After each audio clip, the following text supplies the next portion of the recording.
Em nome do Cristo ressurreto. Amém. Na Sexta-feira Santa, eu introduzi a mensagem usando um conto das Crônicas de Nárnia, para ilustrar a maneira amorosa e compassiva como Jesus age conosco. Assim como Aslan se compadeceu e sacrificou a sua vida pelo jovem Edmundo, Jesus Cristo também se compadeceu e sacrificou a sua vida por cada um de nós. Para aqueles que não estiveram no último culto, no culto de Sexta-feira Santa, eu até recomendo que vocês assistam a mensagem do culto. Ela foi gravada, já está disponível no canal do YouTube. É importante assistir porque as mensagens de sexta-feira e a de hoje, elas estão conectadas. Elas usam a mesma ilustração. Na sexta-feira, eu parei a ilustração das Crônicas de Nárnia na parte em que Aslan morreu em lugar de Edmundo. Mas afinal, o que aconteceu com Aslan? Bom, a história narrada pelo escritor C.S. Lewis, ela nos mostra algo muito parecido com o que é narrado pelos evangelistas Mateus, Marcos, Lucas e João na manhã de Páscoa. Aslan havia sido cruelmente morto em cima de uma mesa de pedra. E quem testemunha esse fato, curiosamente, são duas meninas, as irmãs Susana e Lúcia. Elas estavam escondidas e de longe acompanharam tudo. Quando todos se retiraram, eles foram até o local onde o leão estava deitado morto. Foi um momento muito triste. Obviamente elas sofreram muito, elas choraram bastante e ficaram lá por algum tempo. Mas já era tarde da noite, fazia um frio intenso. E por isso, depois de algum tempo, elas resolveram deixar o local para andarem um pouco a fim de se aquecerem. Quando o dia estava quase amanhecendo, o sol estava prestes a nascer, elas ouviram um barulho estrondoso. E assim elas voltaram correndo ao local onde o leão estava deitado morto. Mas para surpresa delas, não havia mais ninguém. Mais espantoso ainda foi ver aquela mesa de pedra sobre a qual Aslan tinha sido sacrificado, partida ao meio, em duas partes. De início, as meninas imaginaram que alguém tivesse roubado o corpo de Aslan. Mas então, de repente, elas ouviram uma voz. Era o próprio Aslan. Aslan estava ali, ao lado delas, mais vivo do que nunca, ainda mais belo, mais formoso e imponente do que antes. As meninas ficaram maravilhadas, mas não podiam compreender como poderia Aslan estar vivo, já que tinham visto ele morrer. Então Aslan explica para as meninas que a feiticeira que o tinha matado, ela até conhecia as leis de Nárnia, mas apenas de maneira superficial. Ela não era capaz de enxergar a verdadeira profundidade e a verdadeira essência das leis de Nárnia. Se ela o soubesse, saberia que se uma vítima voluntária, inocente de traição, fosse executada no lugar de um traidor, a mesa de pedra se partiria ao meio e a própria morte seria revertida. A feiticeira, de certa forma, achou que eliminando Aslan, o criador e mantenedor de Nárnia, o caminho estaria livre para que ela pudesse subjugar aquele reino para sempre. Porém, a morte inocente de Aslan foi, na verdade, a sua própria ruína e derrota. A feiticeira era astuta, ela era muito esperta, mas faltou a ela sabedoria e discernimento. Com Aslan de volta à vida, a primeira coisa que ele faz é trazer de volta à vida também todos aqueles que a feiticeira anteriormente tinha transformado em estátuas de pedra. Foi o que ele fez, e assim Nárnia voltou a ser o que era antes. Um reino lindo, exuberante, cheio de paz, de harmonia, de vitalidade e de alegria. Por fim, os 4 jovens irmãos, Pedro, Susana, Edmundo e Lúcia, foram coroados reis e rainhas de Nárnia. Uma história linda. com um final ainda mais belo e muito feliz. Eu recomendo, quem puder, que leia o livro ou então que assista os filmes. Essa ilustração, como eu falei no último culto, é do conto da história O Leão, a Feiticeira e o Guarda-Roupa. Mas tem mais 6 contos. Eu acho que, se não me engano, uns 3 ou 4 já viraram filme. Assim como na primeira parte da ilustração, apresentada na Sexta-feira Santa, vocês devem ter percebido que aqui também há inúmeras semelhanças com o texto bíblico. É como eu disse, as Crônicas de Nárnia são histórias fictícias, mas elas ilustram verdades fundamentais da fé cristã. E C.S. Lewis fez isso propositalmente. O que me surpreende é que C.S. Lewis, na estratégia da feiticeira, ao tentar se livrar de Aslan, ele conseguiu descrever muito bem a estratégia que também o diabo ele usa para tramar a morte de Jesus Cristo. Vocês devem lembrar que no início do ministério de Jesus, o diabo tentou a Jesus. Seu objetivo era desviar Cristo da cruz, oferecendo a ele glória, poder, enfim, alternativas que poderiam livrá-lo do sofrimento por vir. Mas sabemos que Jesus não cedeu às tentações. Porém, o mesmo diabo que tenta desviar diversas vezes Jesus do caminho da cruz, é também o mesmo que semeia a inveja, a raiva, o ódio no coração dos líderes religiosos que foram os responsáveis pela morte de Jesus.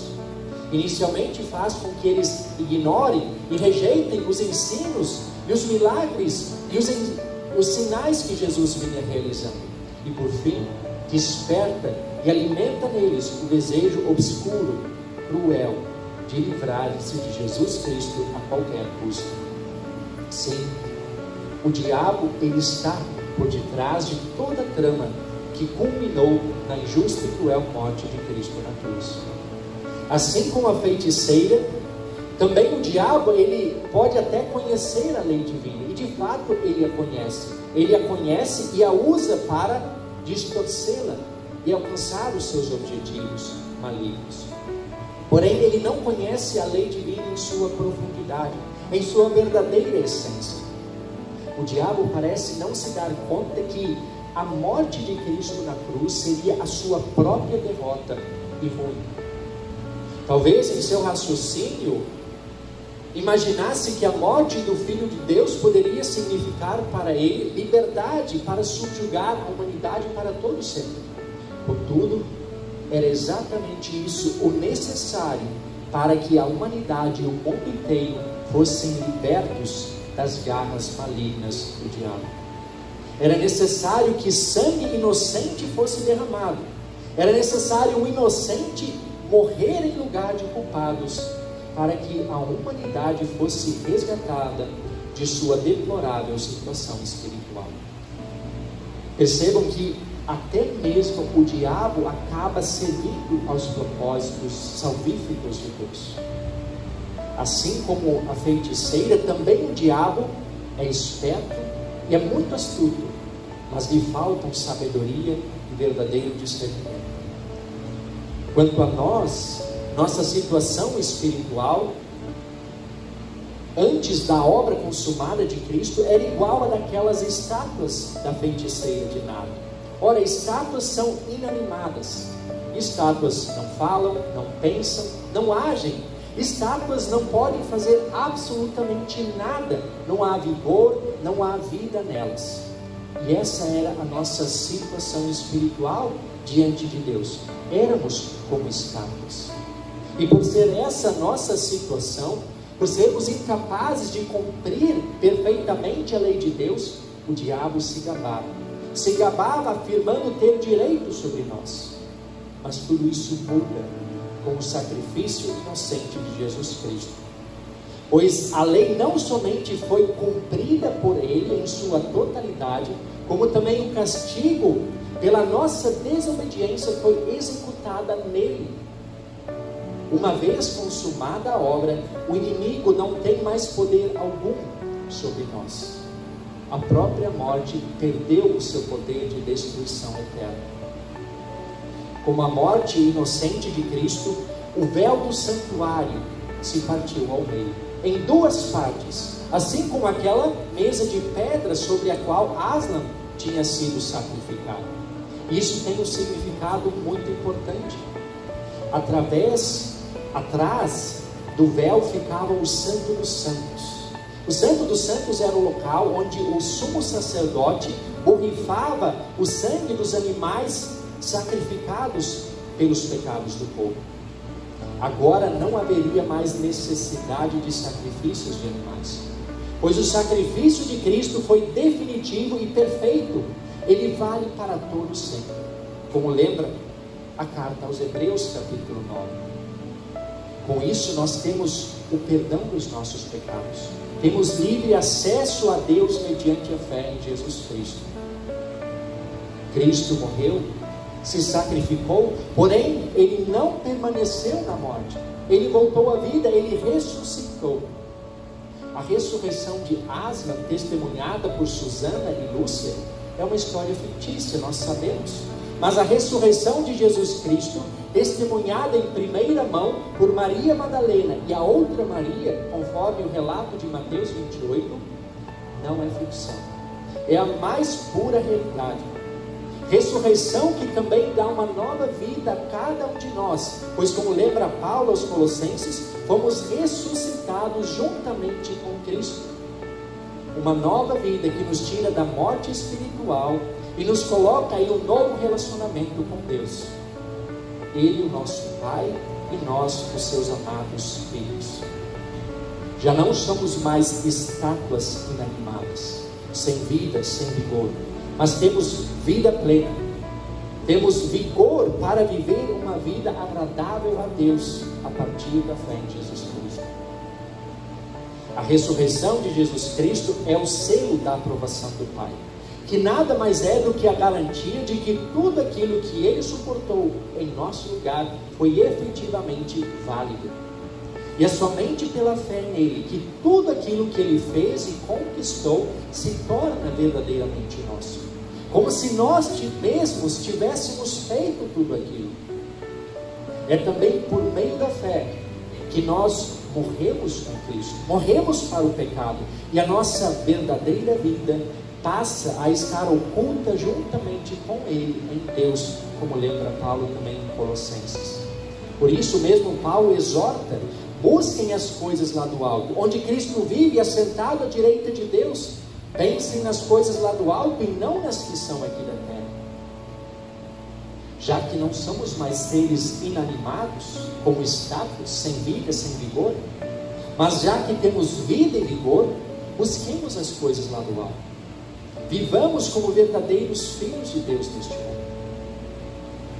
Infelizmente, mesmo após a derrota na cruz de Cristo, o diabo continua agindo neste mundo. Ele continua tentando nos afastar de Deus. Ele está acorrentado, já não tem mais poder pleno sobre nós, mas ele continua usando das mesmas estratégias para nos enredar em suas armadilhas e tentações. Ele jamais será verdadeiramente sábio, jamais terá verdadeiro discernimento, mas ele continua esperto e astuto como sempre. E a sua estratégia continua sendo a mesma. Ele continua mentindo, enganando, distorcendo a verdade. E ele faz tudo inicialmente de forma gentil, amigável, parecendo inofensivo, mas o seu único objetivo é nos afastar de Deus, nos desviar do caminho de Deus. E assim ele mostra a sua verdadeira face. Permanecemos firmes, alertas, vigilantes, para que também não aconteça conosco o que aconteceu com ele mesmo, porque ele causou a sua própria ruína. Que assim também nós não venhamos a causar a nossa própria ruína. Este é o seu objetivo. Busquemos antes as coisas lá do alto, a palavra de Deus, o batismo, a santa ceia. Busquemos o perdão, a graça de Deus, o fortalecimento na fé, que aqui estão disponíveis semana após semana, nos cultos, que estão disponíveis quando lemos a palavra de Deus, quando fazemos nossos devocionais domésticos. essa é a melhor maneira para fugirmos das investidas do maligno e assim conservarmos firmes a nossa fé, até o dia em que Cristo se manifestará definitivamente e visivelmente sobre tudo e sobre todos. E é neste grande dia que também nós seremos manifestados juntamente com Ele para todo sempre na glória celestial e eterna, como lembra Paulo em Colossenses capítulo 3. Lá no novo céu e na nova terra, a boa criação de Deus voltará a ser o que era no princípio, o que foi no princípio. Tudo será perfeito. Reinará a paz, a harmonia, a vitalidade, a alegria para todo o sempre. Que Deus nos permita viver esta realidade pela fé em Cristo. Assim oramos, pelo Cristo ressurreto. Amém.